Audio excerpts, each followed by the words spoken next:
Kaixo, ongietorria, kabalierien printzipioa azalduko dizut. Lehenengo baldintza da, bi gorputzek edo honek ere bai, hiru, eduki behar dutela altura berdina.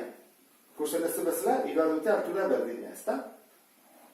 Bigarrena, oinarriaren paralelo den planoarekin mozten badugu, adibidez hirugarren pisuan, ikusten ez du zer forma duen? Lauki bat, ezta? Hemen, baita ere. Eta hemen, ere bai.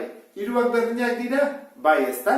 Orduan, esaten du, hiru hauek, nez eta itxura desberdina izango dutela volumen berdina. Orduan, gogoratu, bi baldintza bete behar ditu. Lehenengoa, altura berdina izatea, eta nahi dugun lekutik mozten dugula, beti ere oinarriarekiko paralelo, sortzen dira ebakidurak berdinak direla. Beti dira forma berdinakoak, bai horrentzako eta horrentzako. Horrek esan nahi du, bi gorputz geometriko hauek direla volumen berdinakoak. Zergatik, azalera berdina baldin badute, ebakidura beti izango da honen berdinak. Orduan, izango lirateke biak berdinak. Bestetik kontuan hartu behar dugu, egia esan, hau jartzen badugu bat bestearen azpian, ikusten duzun bezala,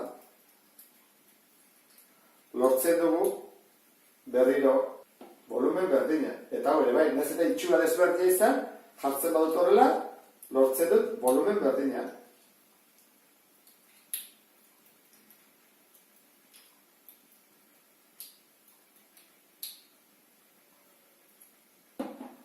Horregatik formula horrela da, ezta? Azalera biderratura.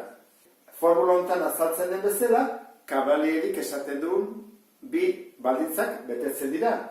Altura behar dut da berdina, eta bestetik azalera, oinarriarekiko paralelo den plano batekin mozten badugu, beti izatea azalera berdina.